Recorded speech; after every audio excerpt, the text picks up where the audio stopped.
وہ کافر تو وہ ایک دوسرے کو کافر کہتے، اس طرح انہوں نے نکالی۔ تو میرا کہنے کا مطلب یہ ہے کہ یہ سب ایک دوسرے کو کافر، ایک دوسرے کیا ضرورت؟ قرآن اور حدیث موجود ہے کہ نہیں موجود ہے؟ اللہ اور اس کے رسول کا کلام موجود ہے کہ نہیں موجود ہے؟ آ جاؤ، کہتے ہیں جی ہم نہیں سمجھ سکتے، اجی تم کیا سمجھو قرآن حدیث؟ ہمارے حضرت جو کہہ گئے، ہمارے بزرگان دین جو کہہ گئے مان لو۔ میں ان سے پوچھنا چاہتا ہوں، تم تو دنیا خوب سمجھتے ہو، آسمانوں کے اوپر تم نے کمنڈے ڈال دی، چاند کے اوپر تم سفر کرتے ہو، وہاں گھر بسانا چاہتے ہو، زمین کی پہنائیوں میں گھس کر کے تم نے اس کے سینے کا تیل نکالنا شروع کیا، دنیا کے اندر تم نے ترقیاں کی، فضاؤں میں تم لوہے کے پرندے اڑانے لگے، جہاز اڑانے لگے، اتنے عقل مند ہو گئے، اور یہ دین اتنا غریب، اتنا مسکین، قرآن جسے اللہ نے ان بدوؤں اور ان جو ہے بکری کے چرواہوں پہ اتارا، اور انہوں نے اس قرآن کو سمجھا اور سمجھ کر کے دنیا کے بادشاہ بنے، تمہاری سمجھ میں نہیں آتا یہ؟ فقہ کی عبارتیں تمہاری سمجھ میں آتی ہیں، جبکہ اتنی ہارڈ ہیں کہ قرآن سے بھی زیادہ ہارڈ ہیں۔ اللہ فرماتا لقد یسرنا القرآن، ہم نے اس قرآن کو آسان کیا۔ خالق مالک پروردگار تو یہ کہے کہ لوگوں ہم نے قرآن کو آسان کیا، اور یہ مخلوق حقیر اور ذلیل جاہل یہ کہے قرآن بہت سخت ہے کہ نہیں؟ بات کس کی سچی ہوگی؟ اللہ کی سچی ہوگی، مخلوق کی جھوٹی ہوگی۔ یہ شیطان ہے جو تمہارے ذہنوں میں یہ فکر ڈالے ہوئے ہے کہ لوگوں قرآن چھوؤ گے گناہگار ہوگے، قرآن تم نہ پڑھو تم نہیں سمجھ سکتے، بس حضرتوں نے جو کہہ دیا، ملاؤں نے جو کہہ دیا، علماؤں نے کہہ دیا، فتوے جو دے دیے وہی کافی ہے، بس تم قرآن نہ سمجھو، حدیث نہیں سمجھ سکتے، قرآن نہیں سمجھتے، ہمارے فتوے سمجھو۔ میرے بھائی یہ شیطان کا ڈھکوسلا ہے، اس سے باہر نکلو، اس کھول کو اتار کے پھینکو، نگاہیں کھولو، دلوں کو وسیع کرو، سینوں کو وسیع کرو، اور مسائل چھوڑو۔ وہاں ہم شافعی، حنفی، مالکی جو اس کے اوپر نہیں بحث کریں گے، یہ بعد کا مسئلہ ہے، اس کو بعد میں رکھو۔ نماز کیسے پڑھا جائے بعد میں رکھو، روزے کیسے رکھے جائیں بعد میں رکھو، یہ کسی اور وقت میں اس کے اوپر گفتگو کروں گا۔ آؤ پہلے عقیدے ایک کر لو، پہلے ایمان ایک کر لو، جو بنیاد اور بیس ہے تمام اعمال کے قبولیت کی۔ یہاں تو عقیدے میں لالے پڑے ہوئے ہیں، عقیدوں میں فریب ہے، عقیدوں میں دھوکے ہیں، چاہے وہ کوئی بھی جماعت ہو۔ یہ جو کتاب و سنت کے اپنے آپ کو دائی کہتے ہیں، جو اپنے آپ کو وہ کہتے ہیں، یہ بیچارے، اب آپ کو میں بتاؤں، بڑے بڑے دائیوں کو ہم نے دیکھے ہیں، مولانا مودودی صاحب تھے، انتقال کر گئے، اللہ ان کے اوپر رحم فرمائے۔ یہ بھی بیچارے لکیر کے فقیر جماعت والے بیچارے، یہ بھی اپنی ڈفلی الگ بجا رہے ہیں۔ کیا کرنا بھائی؟ حکومت لینا۔ ابے وہ قاضی حسین صاحب پورا بائیکاٹ کر کے الیکشن کا بیٹھ گیا بیچارہ، کیا پلٹ دیں گے، یہ کر دیں گے، کچھ نہیں، آج تک۔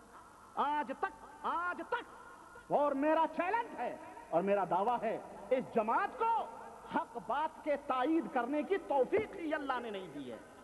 اس کی وجہ یہ ہے کہ اس کی بنیاد ہی انہوں نے ضلالت پہ رکھی ہوئی ہے، غلط نہج اور غلط فکر پہ رکھی ہوئی ہے۔ مسلمانوں کو کٹوانا، مسلمانوں کو غلط راہوں پہ ڈالنا اس جماعت کا شیوا ہے۔ انہوں نے صحیح راستہ نہیں دیا۔ توحید کی بات کرو، کہتے ہیں جی امت کے اندر انتشار پیدا ہوتا ہے، امت کے اندر اختلاف پیدا ہوتا ہے۔ اما یہ انتشار ہمیں برداشت ہے، لیکن اپنے بھائی کو جہنم میں جانا ہمیں برداشت نہیں ہے۔ تو اپنی سیٹ کے لیے انہیں متحد کر رہا ہے، کہہ رہا کلمہ لا الہ الا اللہ کی بنیاد پہ سب کو اکٹھا کر لو، تو چلو بھائی کلمہ لا الہ الا اللہ کی بنیاد پر اکٹھا کر لو۔ شیعہ بھی آ رہا ہے اور اکٹھا کیے ہوئے ہیں بیچارے، ان کے باقاعدہ بینکنگ ہے ایران اور یہ روافظ سے باقاعدہ ان کے تعلقات ہیں، اور یہ باقاعدہ جا کے جنازوں میں بھی شریک ہوتے ہیں۔ یہ ارے بڑے گہرے تعلقات ہیں، اور ہم نے اپنی آنکھوں سے دیکھا ہے، 83 کے اندر، دہلی کے رام لیلا گراؤنڈ کے اندر۔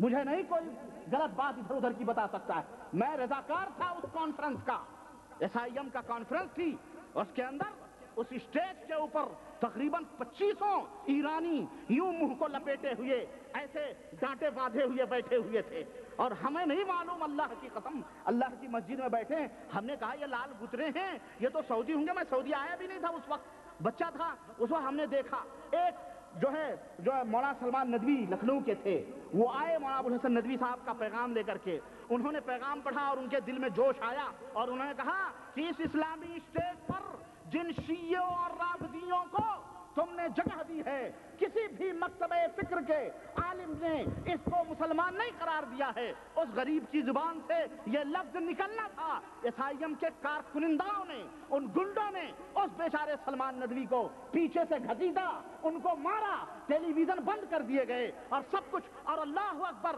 صدام کافر مرد آباد، صدام کافر مرد آباد کے نعرے لگانے لگے. کون تھے یہ ایرانی ایجنٹ ہیں جو امت کو گمراہ کر رہے ہیں. کلمہ توحید کسی کے اتحاد کا محتاج نہیں ہے. اللہ وحدہ لا شریک کا کلمہ حکومت کے لیے تم استعمال کرتے ہو. یہ جماعت سیاست اور حکومت حاصل کرنا چاہتی ہے اپنی بالادستی. کلمہ لا الہ الا اللہ کی بالادستی نہیں. شرک پنپیں، بدعت پنپیں، سب کچھ پنپیں. میں قاضی حسین صاحب پاکستان سے درخواست کروں گا اور ادب کے ساتھ، اور اپنے جماعت اسلامی کے جتنے بھی لوگ ہیں میں بھی درخواست کروں گا، کافروں کو تم قتل کرو گے، کیا کرو گے؟ پہلے تم اپنے دلوں کے اندر اسلامی حکومت قائم کرو. پہلے امت کے اندر سے کفر اور شرک کے ان جڑوں کو نکالو. پہلے اجمیری اور حجویری اور پاک پٹنی اور ستھنی اور فلانی کے ان بتوں کو نکالو. جب ان کے دل چینج ہو جائیں گے، یہ سعودیہ کے اندر جس طرح سے اللہ وحدہ لا شریک نے امن و امان اور راحت برپا کیا ہوا ہے، شیخ محمد بن عبد الوہاب رحمت اللہ علیہ کے تلوار اور ان کی دعوت کی وجہ سے کہ انہوں نے ان عربوں کو، ان سعودیہ کے لوگوں کو انہوں نے توحید کی دعوت دی، شرک کو. اور مدینہ المنورہ کے اندر، کعبۃ المکرمہ کے اندر، جنت البقیع اور بقیع غرقد کے اندر جو شرک ہوتی تھی، قبے اور گنبد بنائے گئے تھے، شیخ محمد بن عبد الوہاب رحمت اللہ علیہ نے اپنے شاگردوں کے ذریعے ان قبوں کا قلعہ کما کیا، ان کو برابر کیا، قبریں صحابہ کی استوار کری، اور جتنے بھی شرک اور بدعت تھے سب کے خلاف علی اعلان جہاد کیا. اور جب یہاں کے لوگوں کے دل چینج ہوئے، اللہ وحدہ لا شریک نے اسلامی حکومت قائم کرنے کے لیے اس حکومت کو منتخب کیا. اور اللہ کے فضل سے 50-60 سالوں سے اسلامی حکومت قائم ہے، جو دشمنوں کی نظر میں کھٹک رہی ہے کسی شہتیر کی طرح. اور ہم نے اسی اسٹیج سے دیکھا تھا، ایس آئی ایم کا ممبر، ایس آئی ایم کا صدر الیاس قاسم رسول تھا، اس نے برجستہ یہ بات کہی تھی، یہ کہا تھا کہ اگر دنیا کے اندر کوئی اسلامی حکومت قائم ہے تو وہ ایران ہے، ورنہ دنیا کے اندر کوئی اسلامی حکومت قائم نہیں ہے. کیوں؟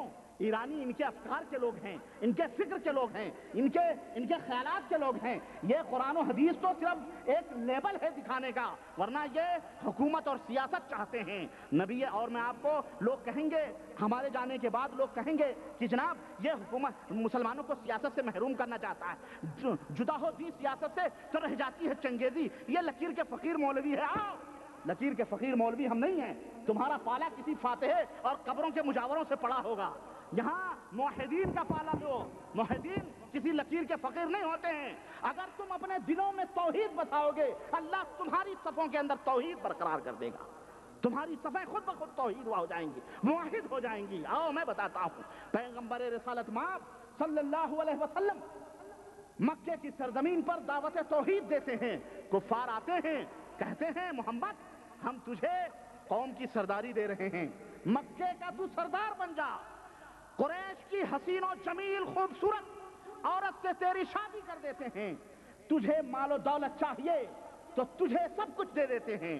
محمد الرسول اللہ صلی اللہ علیہ وسلم نے کیا فرمایا؟ سرداری لے لی، حکومت لے لی. تمہارے جیسے لالچے اور بھک منگے اور اسلام کے نام پر ڈاکہ ڈالنے والے ہوتے تو کہہ دیتے لاؤ پہلے سردار بن جائیں گے پھر اسلامی نظام قائم کر لیں گے. اسلامی نظام قائم کریں گے یہ اس طرح سے؟ دلوں کے اندر بت بٹھا کے اسلامی نظام قائم ہو سکتا ہے؟ اللہ کے رسول صلی اللہ علیہ وسلم نے کیا فرمایا کہ اگر وہ ہمارے داہنے ہاتھ پر سورج رکھ دیں اور بائیں ہاتھ پر چاند لا کے رکھ دیں، پھر بھی میں اپنی اس دعوت توحید سے باز نہیں آ سکتا ہوں. کہا تھا کہ نہیں کہا تھا؟ یہ تاریخی الفاظ کس کے ہیں؟ اس مبلغ اعظم کے ہیں، اس قائد اعظم کے ہیں، اس جرنیل کے ہیں جس نے بدر کے میدان میں کندن بنا کر کے اپنے لوگوں کو 313 کو ہواؤں کو ان ٹمٹماتے ہوئے دیوں کو طوفانی ہواؤں کے سامنے کیا تھا. اور اللہ وحدہ لا شریک نے اوپر سے فتح و نصرت اور کامیابیاں اتاری تھیں اسی توحید کی بدولت. مسلمانوں یہ بات نوٹ کر لو، دنیا کے اندر اگر انقلاب چاہتے ہو، دنیا کے اندر اگر اتحاد چاہتے ہو تو توحید کے بدولت حاصل ہو سکتا ہے. اگر شرک کی جڑیں کاٹو تب تمہارے اندر اتفاق پیدا ہو سکتا ہے. تو یہ جماعتیں، یہ گروپ، یہ گروہ، ان کے چکروں میں نہ پڑو میرے دوست، ان کے چکروں میں نہ پڑو۔ قرآن اور حدیث اپنے دلوں کے اندر اسلامی حکومت قائم کرو، اپنا عقیدہ درست کرو، نماز پڑھو، لوگوں کو نماز کی دعوت دو، امر بالمعروف کرو، اخلاق اور محبت سے پیش آؤ، لوگوں کو صحیح بات بتاؤ، اللہ اور اس کے رسول کی بات بتاؤ۔ اللہ کی قسم ایک دن آئے گا جب تم صحیح ہو جاؤ گے، تمہیں میں سے کوئی حاکم بنے گا تو وہ تمہارے اوپر اللہ کے نظام اور قرآن اور حدیث کے قانون کو تمہارے اوپر نافذ کرے گا۔ کسی حکومت کے حاصل کرنے سے، کسی دولت کے حاصل کرنے سے یہ سوچو اسلامی حکومت قائم ہو جائے، یہ نہیں ہو سکتی۔ تو میرے بھائی، میرے عزیز، اس طرح سے اپنے صفوں میں اتحاد پیدا کرو۔ کسی جماعت سازی، فرقے بندی، انہوں نے امت کو برباد کیا۔ اس لیے میری دعوت، میرا آوازہ، میری پکار صرف اور صرف ہے، صرف اور صرف یہی ہے، کیا؟ اطیعوا اللہ واطیعوا الرسول، اللہ کی اطاعت کرو، رسول کی اطاعت کرو۔ جتنی بھی جماعتیں ہیں انہیں عقیدے کے پلے پہ پوڑو۔ مولانا مودودی صاحب کے بارے میں بات کر رہا تھا، تاریخی حوالے سے یہ میں بتا دے رہا ہوں اور آپ اس کی تحقیق کر لینا۔ پاکستان کے اندر کسی زمانے میں سعودی حکومت نے خانہ کعبہ کا غلاف سلانے کے لیے اور بننے کے لیے پاکستان حکومت کو دیا۔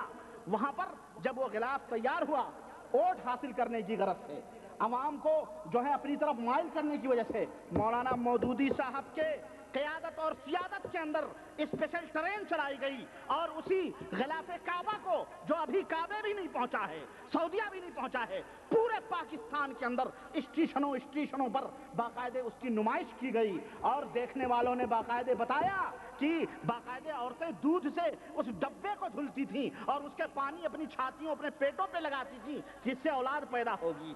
اس سے منتیں کون تھا؟ اسلامی جماعت کا قائد اور اسلامی اسٹیٹ قائم کرنے والا رہنما اسی ٹرین کے اندر بیٹھا یہ سارا نظارہ دیکھ رہا تھا، پر ایک زبان بھی جو اس بندے خدا نے کہا ہو، کیوں کہتے تو امت منتشر ہو جاتی، ووٹ نہیں ملتا، سیادت فیلڈ ہوتی، جیسے آج لڑ رہے ہیں بیچارے پاکستان کے اندر اپنی سیادت بنانے کے